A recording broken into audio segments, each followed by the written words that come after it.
성경을 오래 읽은 사람이 이단에 더 잘 빠진다는 말 들어보셨습니까? 처음엔 말이 안 되는 것 같죠. 그런데 이유가 있습니다. 오래 읽었지만 잘못 읽었기 때문입니다. 오늘 드리는 세 가지 원칙, 이걸 모르면 성경을 평생 읽어도 결국 부분만 붙잡다 끝납니다. 첫 번째 원칙입니다. 성경은 하나의 이야기로 읽어야 합니다. 성경은 66권입니다. 장르도 다르고 시대도 다르고 저자도 다릅니다.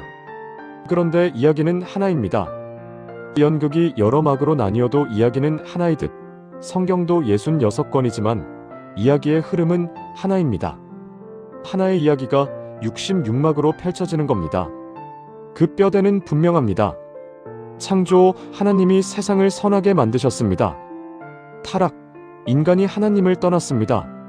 언약, 하나님이 포기하지 않으시고 회복을 약속하셨습니다.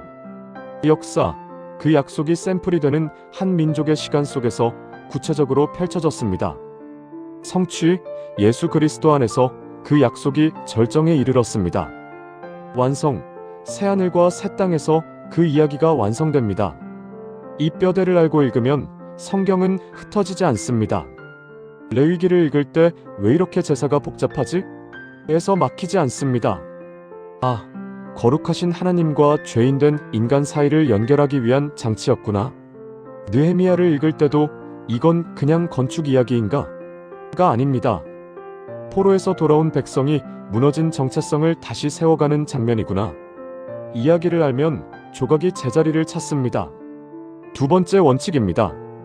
성경은 역사 위에서 읽어야 합니다. 치도 없이 전쟁터에 들어가는 군인을 상상해 보십시오. 총은 있습니다. 용기도 있습니다. 그런데 지형을 모릅니다. 어디가 아군 진지이고 어디가 적진인지 모릅니다. 그 군인은 용감하게 싸울수록 오히려 위험해집니다. 성경을 역사적 맥락 없이 읽는 것이 바로 그 상태입니다. 성경은 하늘에서 추상적으로 떨어진 문장이 아닙니다. 특정 시대, 특정 문화, 특정 언어 속에서 기록되었습니다. 그래서 성경에는 두 층위가 함께 존재합니다. 그 시대 사람들이 살아낸 맥락, 그리고 그 시대를 넘어 오늘 우리에게도 유효한 하나님의 진리. 이 둘을 구분하지 못하면 두 극단으로 갑니다. 한쪽은 문자주의입니다. 성경에 있으니까 그대로 해야 한다. 그렇다면 구약의 모든 형벌 규정을 오늘 그대로 적용해야 할까요? 다른 쪽은 과잉 영해입니다. 이건 다 상징이야. 그러다 보면 출애굽도 상징, 부활도 상징이 됩니다. 이건 신앙의 뿌리를 통째로 흔드는 해석입니다. 지금도 이 두 극단을 교묘하게 이용하는 집단들이 존재한다는 것 잊지 마십시오. 맥락을 무시하지도 않고 역사에 갇히지도 않는 읽기. 그 균형이 성경 읽기의 핵심입니다. 세 번째 원칙입니다. 성경 읽기의 방향은 삶이어야 합니다. 책을 읽고 독후감을 쓰는 사람이 있습니다. 그리고 책을 읽고 삶이 바뀌는 사람이 있습니다. 똑같은 책을 읽었습니다. 그런데 방향이 달랐습니다.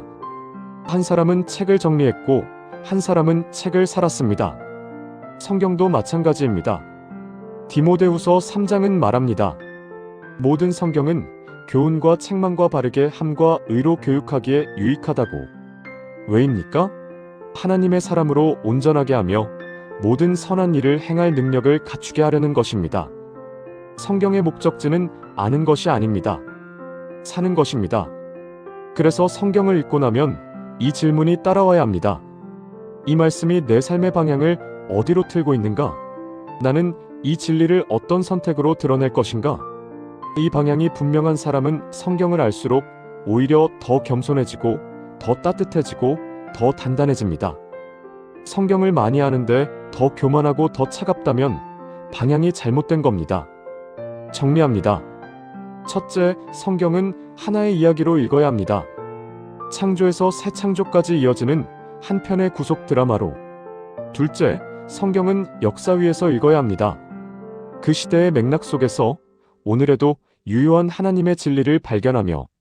셋째, 성경은 삶을 향해 읽어야 합니다. 지식이 아니라 순종으로, 정보가 아니라 변화를 향해. 한 문장으로 요약합니다. 성경을 제대로 읽는다는 것은 성경을 많이 아는 것이 아닙니다. 하나님의 큰 이야기 안에 내 삶을 올려놓고 그 이야기의 일부로 살아가는 것입니다. 지금 여러분의 삶은 그 이야기 어디에 서 있습니까? 그 자리에서 다음 한 걸음이 시작됩니다. 지금까지 바이블 리터러시였습니다.